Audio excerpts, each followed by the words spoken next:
So in this week, we're going to pivot a little bit from the matrices that we were working on before and viewing them as a way to solve systems of equations and really kind of getting into the meat of what this course is about, which is actually more to do with vectors and matrices than it does solving systems of equations.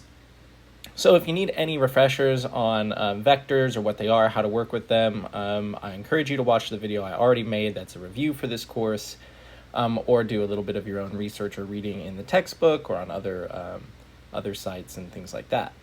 But what we're going to kind of jump in with is, as to preface, is we want to just kind of be comfortable with the idea that a general vector v in this class is going to be denoted vertically like this, x, y, and maybe instead of using x, y, I'll stick to the more generic way of representing this, which would be with like an x1 and an x2 or something like that. And this here would be, a 2 by 1 vector. Vectors inherently only have one column and however many rows that you need.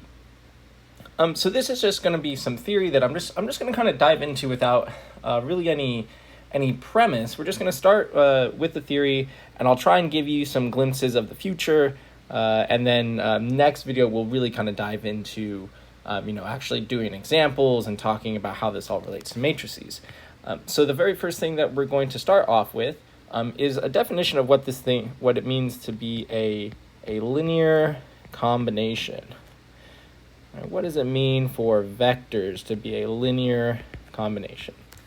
All right, so if I give you, so let's say given a bunch of vectors, so given vectors, v1, v2, comma, dot, dot, dot. And now since this class we focus on finite dimensional mathematics, we're only going to go up to some random pth vector, and these are all going to exist in some space. We're going to say Rn. Why is it Rn? Because it depends, right? If we're in R2, then these are all 2D vectors or 2 by 1 vectors. If we're in R3, then they're 3 by 1 vectors, etc. So I'm basically giving you a list of vectors and some scalars. And scalars, x1, x2, comma, dot, dot, dot, comma, x sub p. And these are all just numbers, so they just live in R. Then the vector, I'll write this part on the next line, the vector y equals x1 v1 plus x2 v2 plus dot dot dot plus x sub p v sub p is the linear combination of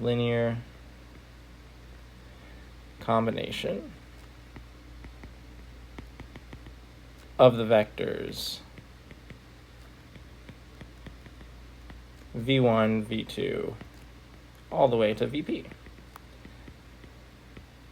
Okay, so that's like the technical definition of what it means to be a linear combination. And I think the best way of understanding this concept is going to be with pictures.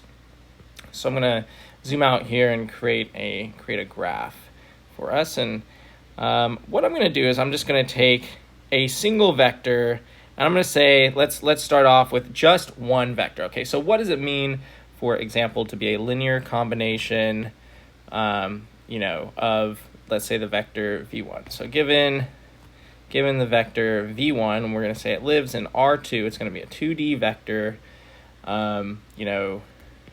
What does a linear combination of just one vector look like? Of just v1 look like? Okay, and algebraically, this thing looks like x1 times v1. Right, that's all there is to it. Where x1 is any real number. So what this means is, if I take just the vector, let's say this is my vector v1. If I take x1 to be 2, then 2v1 is a linear combination of the vector v1. So this this extension of v1, or this stretch of v1. This right here, this is 2v1. That's a linear combination of the yellow vector v1. What if I took negative v1? Well, negative v1, that's just when x1 is equal to negative 1, so that's going to be over here. But negative v1 is also a linear combination of v1. So these individually, right, are all different linear combinations we could get. This is kind of like the generic version of what it means to be a linear combination of v1. But the idea is that we're using the vector v1 as kind of like a building block, if you will. And then we can just scale it by whatever we're interested in. So 2, -1, whatever.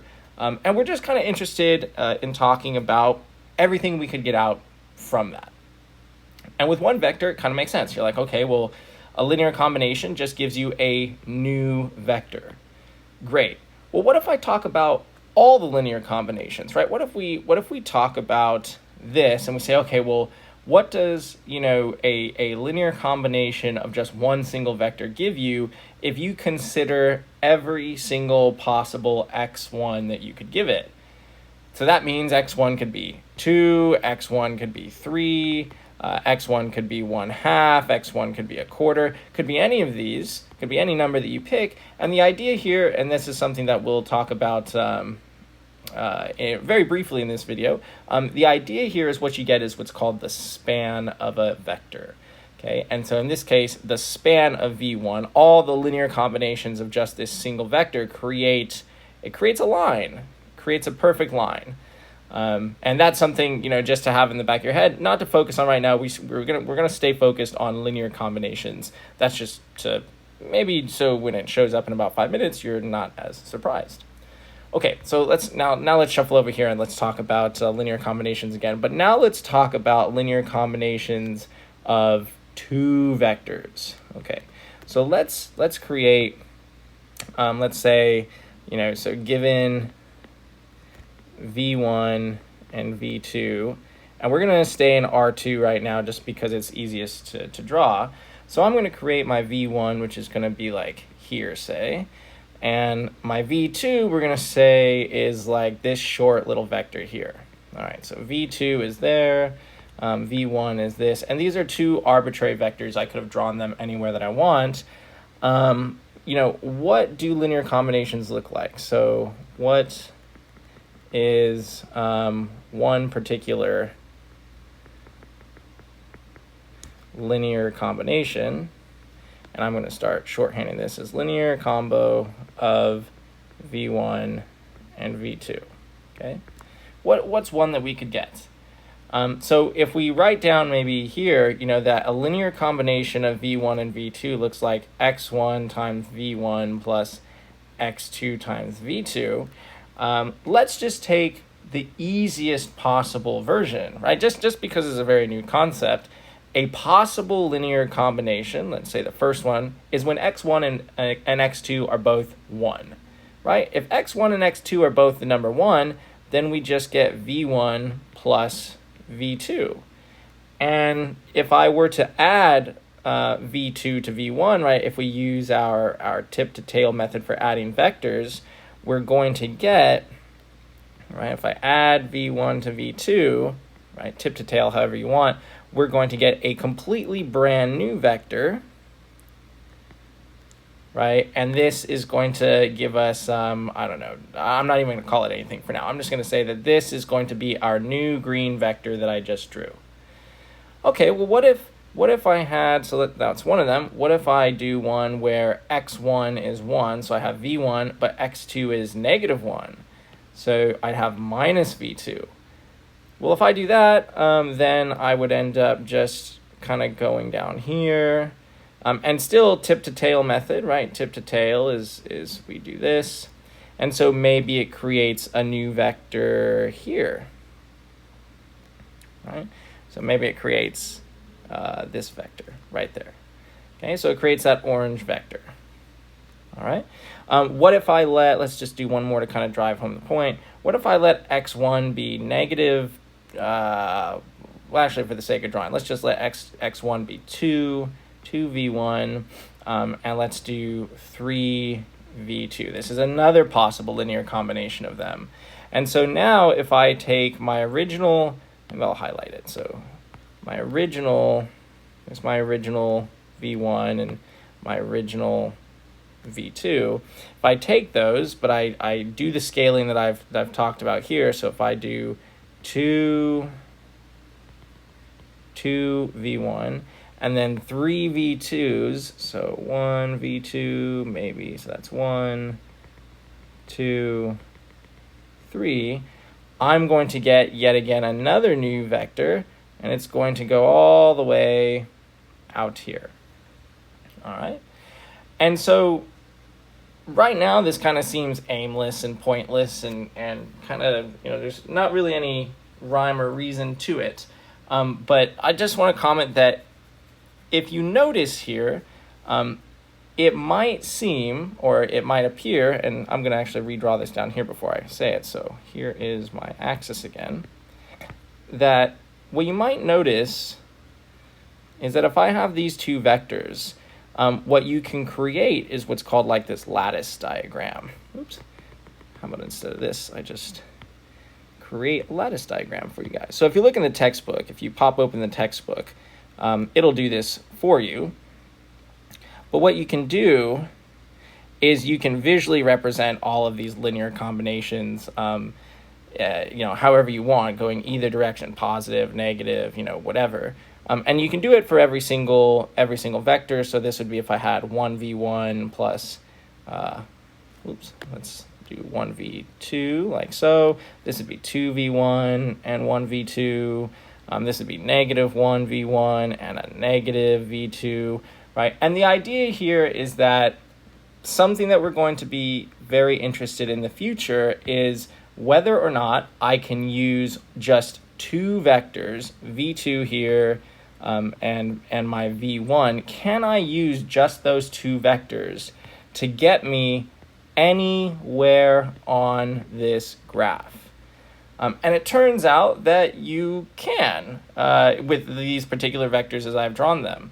And it turns out that as long as these vectors are what we call linearly independent, then if I take two of them and I consider like all the possible linear combinations of them, it turns out that if I wanted to say arrive at this point, maybe getting there requires me to go, 2.5, maybe it requires me to go 2.5 v1s, and then it requires me to go, actually that's not a good example, just because my v2 is at a different angle. So let's say it costs, maybe it's just to get to that single point there, it's going to be 1 v1, and then it's going to be 4.5 v2s, because it takes 1, 2, 3, I can't even draw. Okay, maybe it just takes perfectly 4 v2s, whatever. But the idea is if I wanted to get to this point here, maybe this one only required 3.5 v2s, or whatever it is. And the idea is that you can kind of create your own little coordinate system to make your way around the space. But so that we don't get too lost, I'm going to zoom back out and just kind of go back to this definition. Okay, so a linear combination of vectors just means that we are adding every single possible vector scaled by something and seeing kind of what we get out as a result. So with one vector, you can basically just get another vector that points in the same direction or going in the opposite direction. With two vectors, it's possible that we can move around in a space. And something we're going to be interested in is, well, what happens if, say, those vectors are actually the same? Would, if we have two vectors, or can we actually move around in the space? And these are all kind of bigger ideas than what we are currently prepared to tackle. But I did mention something earlier that I'm actually going to write a definition for. And the definition that I'm going to write down is, not using a highlighter, is the span of some vectors. Okay, so the definition of span. So given my vectors v1, v2, and we could have just one vector or 100,000 vectors, it doesn't matter, in whatever space that we happen to be cruising in. The span of this set of vectors, comma, dot, dot, dot, comma, v sub p, span of that set of vectors, that collection of vectors, is the collection of all possible vectors, or all possible vectors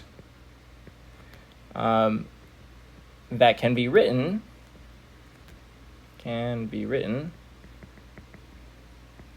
as linear combinations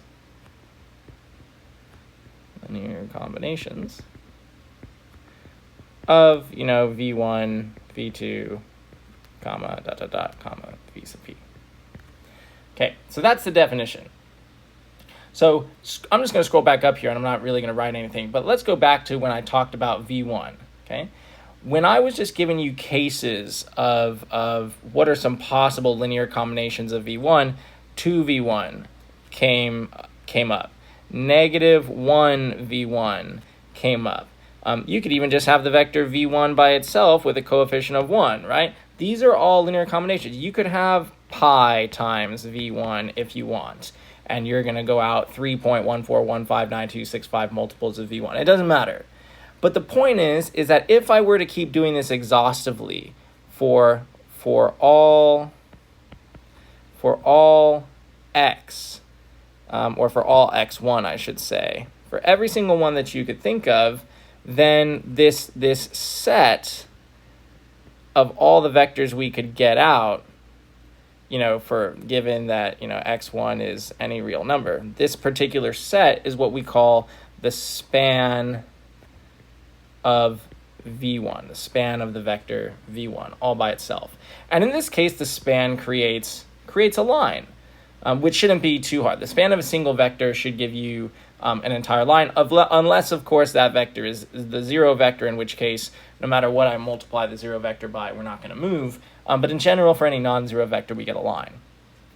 Going over to this example over here, again, these all right here, everything that we wrote here are all possible linear combinations, right? I could have called this a new vector. I could have called this a new vector y1, and I could have called this a new vector y2. I could have called this a new vector y3, whatever you want it to do.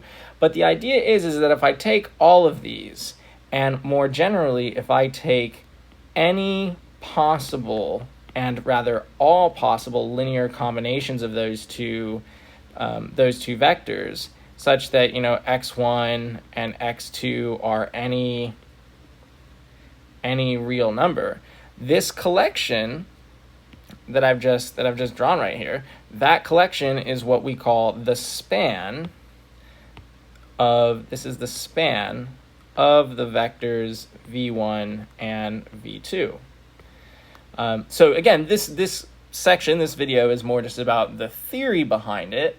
And as we noted, or as I alluded to over here, we maybe have an inkling that it's possible to use those vectors to get any point in 2D space. That if I'm in 2D space and I have two vectors, and they don't point in the same direction, for instance, like if the vectors I was originally dealing with, right, if the vectors I was originally dealing with was like one that pointed here and the other one points in the exact same direction, then what I'm about to say wouldn't work, because the span of those two vectors would just be a straight line that goes in the direction of those vectors themselves. But as long as we have two vectors that point in different directions in R2, what we call linearly independent, and again, I'm not writing that down yet. I will momentarily, but I haven't written it down yet.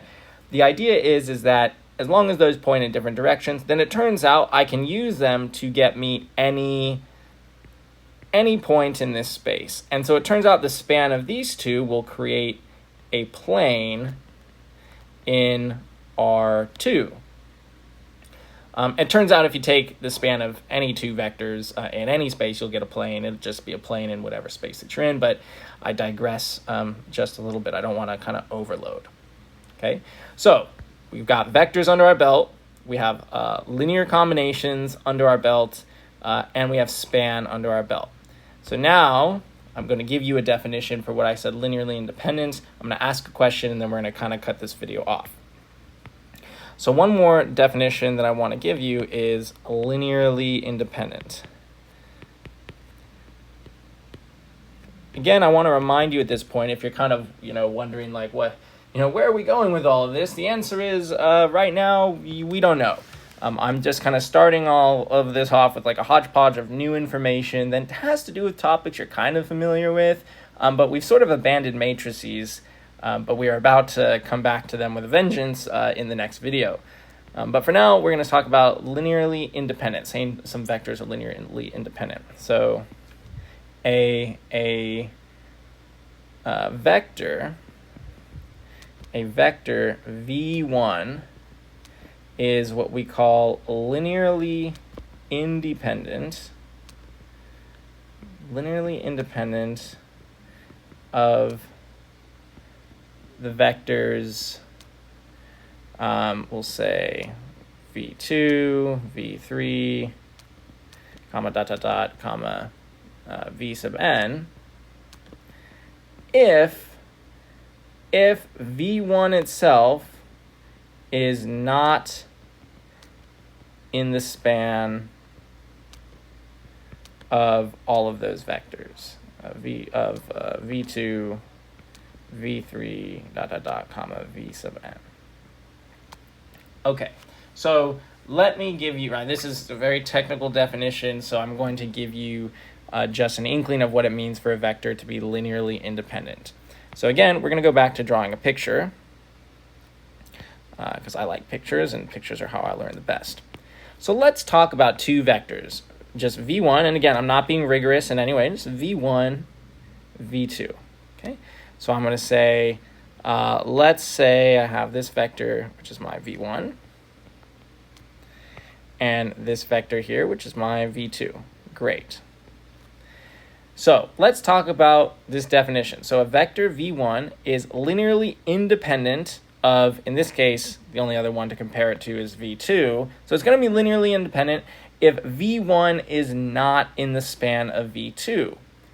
Well, hopefully we know right now that the span of v2 is literally just the set of vectors, I'll say x2, v2, such that x2 is any real number. And we know that this gives us just a straight line, right? This will, if we do the span of this vector, we take all the possible linear combinations of it, it gives us just that straight line.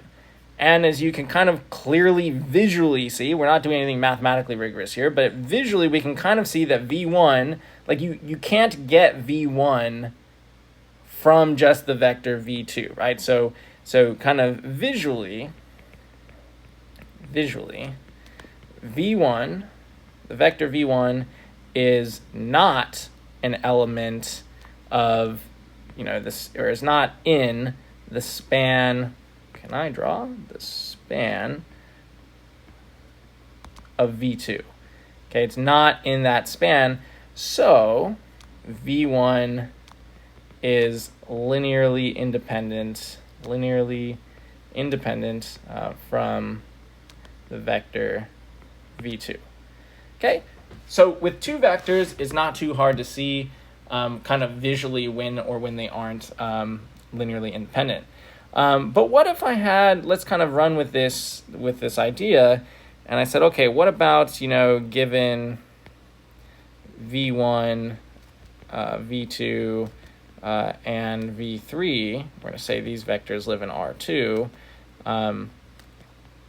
is v3 linearly independent from v1 and v2? And again, I'm not giving us any actual numbers. I'm going to just draw this, and I'm going to give you v1, v2, and v3 and see if we can kind of reason it out. So here's going to be my v1. This is v1. This is going to be my v2. And I'm just going to create a brand new vector. I don't know, let's just create one over here. v3. There's v3. Okay, so is V3 linearly independent from V1 and V2? So what students first do is they say, well, it's linearly independent from V2, clearly, because V2 creates a straight line and V1 creates a straight line, so therefore V3 is linearly independent from V1 and V2. But that would be if I just asked you this question individually. Is V3 linearly independent from just V1? Yes, of course. Look at the picture. Is it linearly independent from just V2? Yes, of course. Look at the picture. But the definition of being linearly independent from both of them means that V3 cannot be inside the span of V1 and V2. And what that means is that V3 cannot be, I cannot get it from basically building something from these two vectors. By looking at the linear combinations of the vectors V1 and V2, I should not be able to build V3 for it to be linearly independent. But something that maybe we might notice is it is possible here, if I were to take, say, I'm going to try and do this. If I take like a negative V1, and then I take my pink V2 vector and maybe I stack a few of them, 1, 2, 3, maybe 3.5 of them or something like that, then it turns out, but I can create the vector V3 by taking negative V1 plus, we'll say, 3.5 or 7/2 V2. And so my vector V3 is actually in the span of V1 and V2. And therefore, so V3 is what we call is linearly, if you're not independent, then you are linearly dependent. And you could say on V1, V2, or linearly dependent from V1, V2, etc., however you want to say it.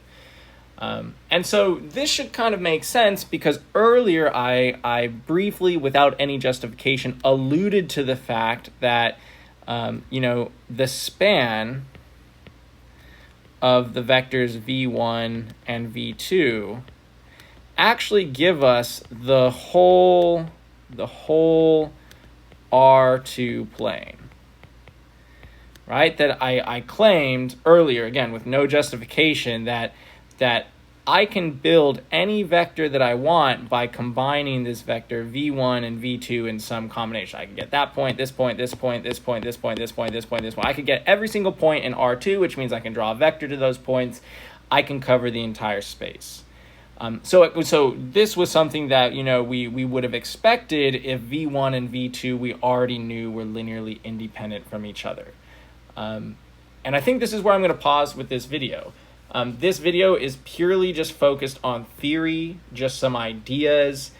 You can imagine that testing for linear independence in 3D, 4D, 5D, 6D, nth dimensional space, it's a little bit more challenging to kind of think about in our heads, but I think this is a good place to start visually, just kind of hanging out in two-dimensional space. I'd recommend watching the video a couple times, going back to our definition of span, linearly independent, what it means to be a linear combination of vectors, and all of these drawings that I did, and really try and absorb them. And then when you're ready, head into the next vector, or head into the next video where I'm going to be talking about, how do you actually how would you actually answer a question like this if I gave you vectors, right? What if I give you concrete numerical vectors, no pictures, right? And ask, how do you know if a vector is a linear combination of the other vectors, right?